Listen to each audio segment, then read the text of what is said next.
ఒకటే మిమ్మల్ని క్వశ్చన్ వేస్తున్నా. నేను జగన్ పార్టీ గురించి జగన్ కు సపోర్ట్ మాట్లాడట్లా. ఈ నారా చంద్రబాబు అనేవాడు 2014లో 600 హామీలు ఇచ్చాడు. పెద్ద చూడండి వస్తుంది మీకు నెట్లో పెద్దది 600 హామీలు. అది ఇస్తా ఇది ఇస్తా, I can bring the stars from the sky. ఆకాశం నుంచి చుక్కల్ని మీకు తెచ్చిపెడతాంటాడు వీడు, ఈ రాసుకెళ్ళాడు.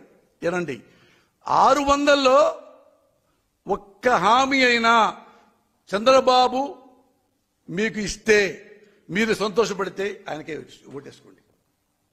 I'm telling you, wholeheartedly I'm telling you, వేసుకోండి. వాడెప్పుడు ఏ ఒక్క హామీ నిలబెట్టాడు. ఎప్పుడు ఈ సీట్లో కూర్చోవాలి, దీని తర్వాత ఎప్పుడు నా కొడుకు కూర్చోవాలి, ఎప్పుడు ఎస్సీలను తిట్టాలి, మాల సోదరులను తిట్టాలి.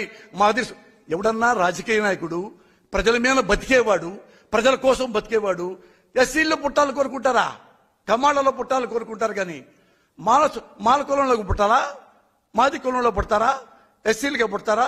చిచి, ఎస్సీ కులం అంటే అంటరాని కులం, ఒప్పుకోం. మేము కమ్మాళ్ళంటేనే అగ్ర కులం అన్న వెధవ. ఎందుకు వెధవ అంటున్నాను? ఈ మాటలు అనేవాడు వెధవ కంటే ఇంకా ఎబోవ్ ఆల్. ఇదే నేను అడుగుతున్నా నారా చంద్రబాబు నాయుడు.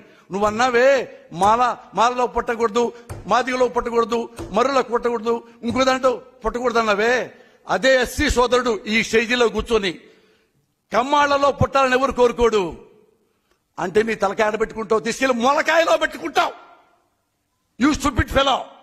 సిగ్గుండాలి. కులాలను తిడుతున్నావు, మతాలను తిడుతున్నావు, మనుషుల్ని తిడుతున్నావు, పంది కుక్కలా తింటున్నావు ప్రజల సొమ్ము. చాలురా, ఇక తెగ తిన్నావురా, 1,00,000 కోట్లు తిన్నావురా. నువ్వు నీ కొడుకు మొత్తం వెళ్ళిపోయి 10 ఏళ్ల పాటు 20 ఏళ్ల పాటు ఏ దేశంలో వెళ్ళిపోండిరా తీర్థయాత్రలకి. ఆంధ్రదేశంలో మేము సంతోషంగా బతుకుతాం.